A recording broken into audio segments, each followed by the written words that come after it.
voilà un autre coaching qui sera donné tout à l'heure. Donc, restez connectés et puis on se dit à tout de suite.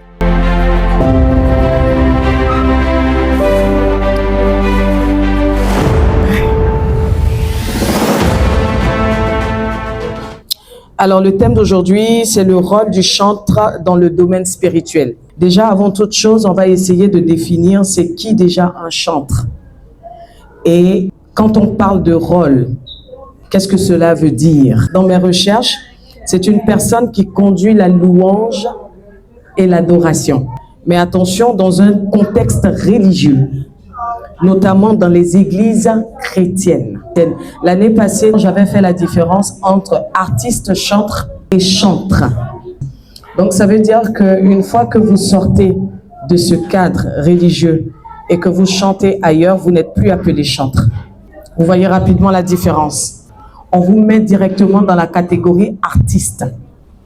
Parce qu'un artiste, c'est celui qui met son talent et qui le vend, qui le monnaie. Un chantre, c'est celui qui est entièrement et totalement au service de Dieu. Donc, il peut être appelé à être déplacé de mission en mission et qui reste dans un cadre religieux. Un artiste chantre, on peut même faire un anniversaire et puis on t'appelle, on vient, on dit, bon voilà, tu viens faire une prestation. Monnayant ou gratuitement, mais en tout cas, tu viens faire une prestation. Mais un chantre, on peut le prendre d'une église à une autre. Donc, l'envoyer dans une autre mission. C'est très, très différent. Donc, faites attention quand vous dites « je suis chantre ». L'année passée, j'ai vraiment fait un exposé là-dessus et ça a éclairé énormément la lanterne de nos frères et sœurs. Du coup, ils sont sortis de là avec la notion de chantre et la notion de artiste chantre. Donc, j'ai bien aimé les présentations, tout le monde a dit « je suis chantre », donc on est bien dans le cadre. Le rôle du chantre est de conduire la louange. Mais quand on conduit la louange, on la conduit comment? Quelle est la préparation qu'on fait avant même de prendre le micro et de chanter et de conduire le peuple de Dieu dans la prière, de nous suivre pendant qu'on chante? Je l'ai dit, on est beaucoup distraits. Il y a la distraction qui nous prend énormément avant même de conduire la louange. Parce qu'un chantre, c'est celui qui conduit la louange. Mais si tu veux bien conduire la louange et que tu veux mener le peuple de Dieu à prier, ça demande une certaine concentration. Vous savez, on n'est pas saints tous. La vie fait de nous des hommes pécheurs et on fait énormément d'erreurs qui ne sont peut-être pas pardonnables, peut-être graves ou moins graves ou plus graves. Mais de grâce, à l'instant T où nous sommes en train d'adorer, à l'instant T où nous sommes en train de prier, on se consacre entièrement. Alors là, quand je dis entièrement, c'est entièrement. Parce qu'on a un Dieu qui est jaloux. C'est carrément, quand je dis entièrement, c'est entièrement. On oublie totalement qu'on a laissé un crédit quelque part, ou qu'on n'a plus d'argent, ou qu'on a le loyer, on ne peut pas payer, ou que c'est difficile de vivre ici au Maroc. On oublie carrément tous ces détails-là. On les laisse de côté.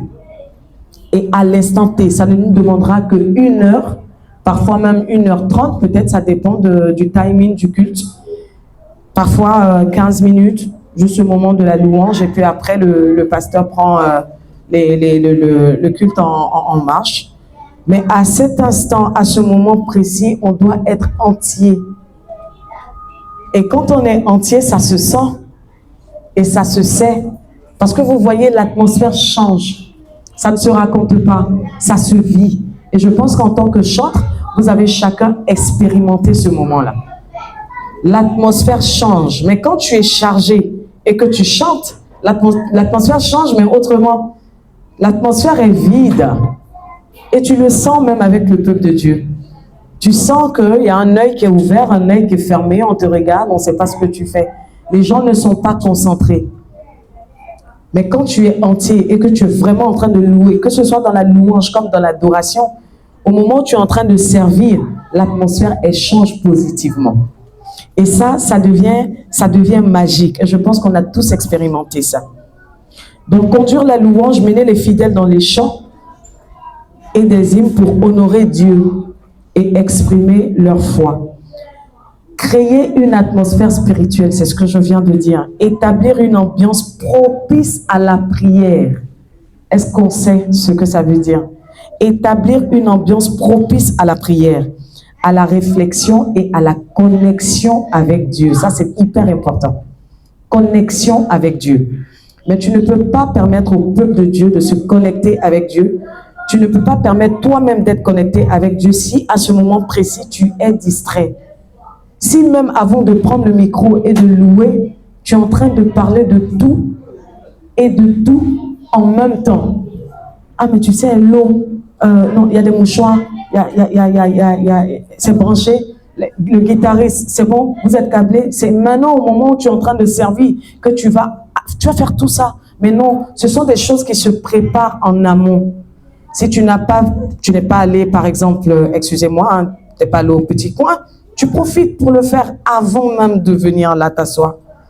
C'est pas au moment où tu vas faire le service que tu vas te lever maintenant pour dire ah, je pars ici, je reviens, tu vas déambuler.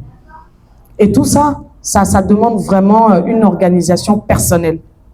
Une organisation personnelle et ça demande un strict minimum de respect déjà envers toi-même et de respect déjà envers Dieu et le lieu dans lequel tu viens te mettre pour louer et pour adorer. Donc, tu t'arranges à tout faire en même temps avant de pouvoir servir. Et les papotages, les bavardages, on arrête. On arrête.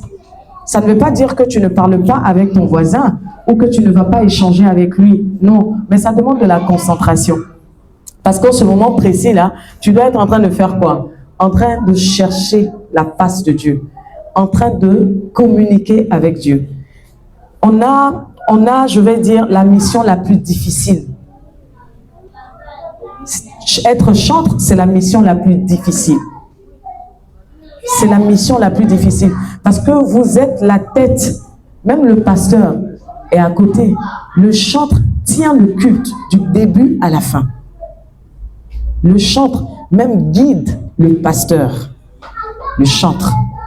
Donc vous êtes le pilier de ce moment-là, de ces 2 heures. Après, tu peux faire, prendre les nouvelles de ta copine, faire ce que tu veux, voilà, etc. Mais ce moment précis, ça demande vraiment, vraiment de la concentration et ça demande vraiment de chercher la face de Dieu. Je sais que c'est pas facile, c'est pas évident parce qu'on a tous nos challenges, mais c'est que quelques petites heures. Guider la congrégation, aider les fidèles à participer activement à la louange et à l'adoration. Ça veut dire que quoi? Lorsque vous entendez un chant, il y a une structure, les amis. Un chant est structuré. Et ça, il faut qu'on l'apprenne. Un chant est structuré. Moi, je suis un peu écœurée quand je vois comment on va appeler ça? Quand vous prenez un chant, vous passez d'un chant à un autre et on passe d'un chant à un autre, on va dire un medley. C'est comme ça qu'on dit, hein, c'est ça? On va dire un medley, oui, c'est en anglais, c'est un emprunt. Mais vous voyez ce dont je parle. Certains diront un pot-pourri en griffe. L'enchaînement des chansons, de différentes chansons. Alors sachez une chose, c'est que une chanson a aussi une introduction, un développement et une conclusion. Donc quand vous chantez et que c'est pas organisé, mais ça se sent. Même les musiciens, ils vous regardent, ils savent pas où vous partez. Et il y en a qui refusent qu'on leur dise que ce que tu fais, c'est pas comme ça qu'on le fait. Un chantre, il est humble. Si vous voulez évoluer, l'humilité. Et ça, c'est dans la vie de tous les jours.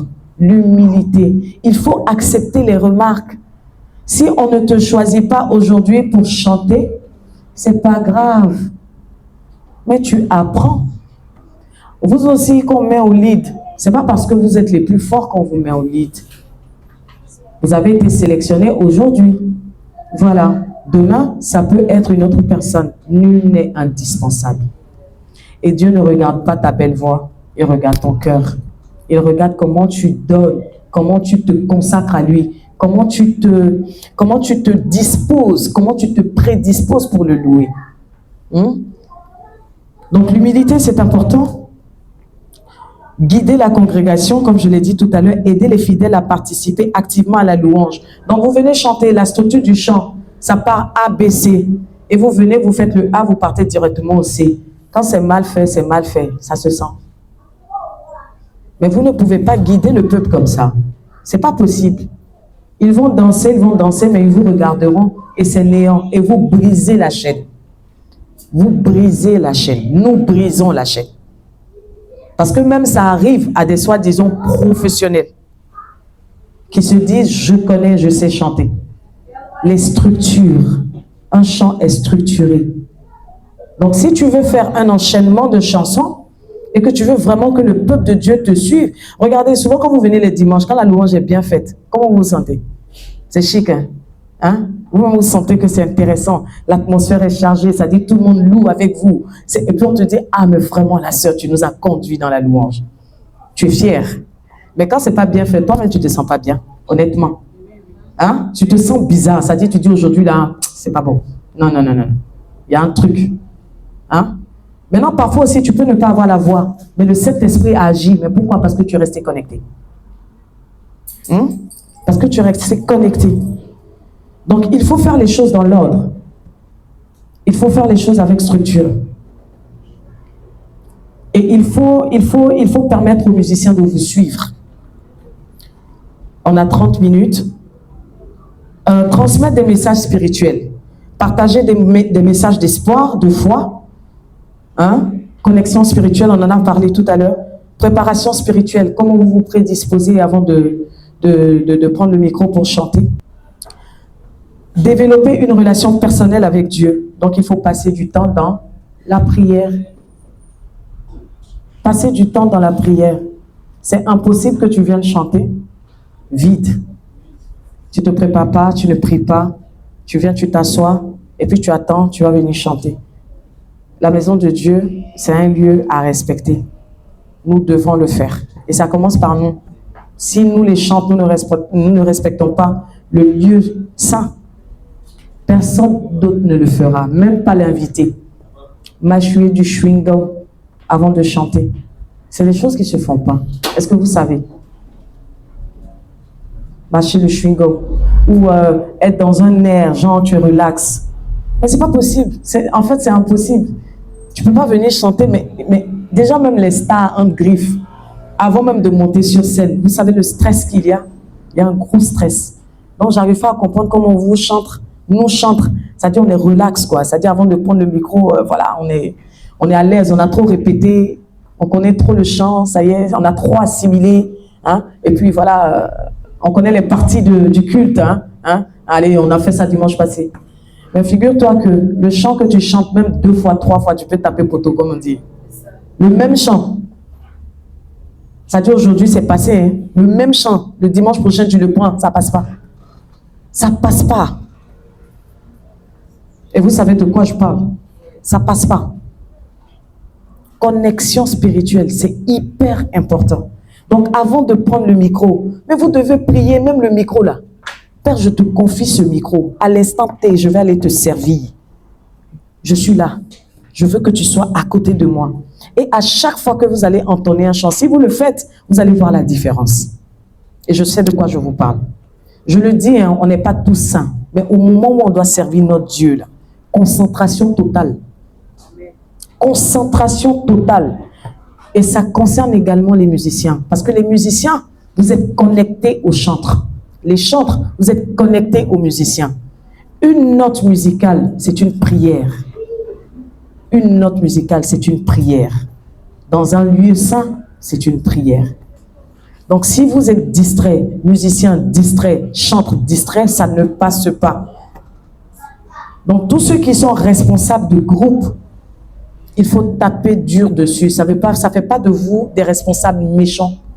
Non. Mais Dieu est un Dieu d'ordre. Et on apprend et on apprend toujours. On ne finit jamais d'apprendre. Jamais, on ne finit jamais d'apprendre. Donc si la sœur, elle a une belle voix, Ne te dérange pas à l'approcher et lui demander comment tu fais. Ça ne t'enlève rien. Comment tu fais pour y arriver? Mais ne reste pas là dans ton coin et puis dire que c'est toujours elle. Pourquoi c'est toujours elle? Mais retire-toi, prie et puis tu vas savoir pourquoi c'est toujours elle. Peut-être il y a quelque chose qu'elle a que tu n'as pas. Cherche à avoir. Cherche à l'avoir. Les conseils que je peux vous donner, que je peux nous donner, parce que je me parle aussi, en même temps que je vous parle, je me parle aussi. Développer une relation personnelle avec Dieu, passer du temps dans la prière, dans la méditation, pour être guidé par l'Esprit Saint. Il faut cultiver le talent. C'est-à-dire, même si tu connais la chanson, même si depuis le bas âge tu chantes, il faut continuer d'écouter et d'écouter, d'apprendre et d'apprendre la musique. Et il faut se prédisposer. On te donne un programme, tu t'arranges à le maîtriser avant même de venir à la répétition. C'est pas parce qu'on dit répétition, on t'envoie les chants dans le groupe, tu n'apprends pas. Et c'est le jour J, là, tu arrives et puis tu titubes. C'est pas normal. Revoyons-nous, hein. C'est pas normal. Il y a un laisser-aller total. Alors là, total. Et ça, moi, je ne tolère pas. La rigueur. Si tu es rigoureux dans ce que tu fais, mais ça va te suivre partout et dans tous les domaines. Même dans ton travail, même à la maison, même avec ta famille, même dans la société. La rigueur, ça commence là. Tout ce qu'on fait là, c'est une formation. Quand on te prend pour être à la com, tu n'as pas fait de cours pour être à la com. Mais tu es en train d'être formé, ça va te servir plus tard. Comment moi je fais pour me tenir devant vous? J'ai été aussi coaché, mais j'ai appris et j'ai bien appris. Ça me permet aujourd'hui de me tenir devant vous, qu'on me contacte pour dire, ah, viens coacher. Moi, je dis, je viens apprendre aussi de vous, parce que je ne connais pas tout. Hein? Donc, il faut anticiper sur les répétitions. Il faut anticiper sur les répétitions. On prend le temps d'envoyer des liens. C'est-à-dire, la personne prend sa seconde, elle part sur YouTube, elle prend les liens, et puis la personne n'a rien à faire. Et tu négliges ça, la seconde de la personne. Vous savez ce que c'est? 1 minute. Ici, à l'étranger, c'est précieux. Mais la personne prend de son temps, vous envoie un programme. Et le jour J, personne ne maîtrise. Ça fait mal.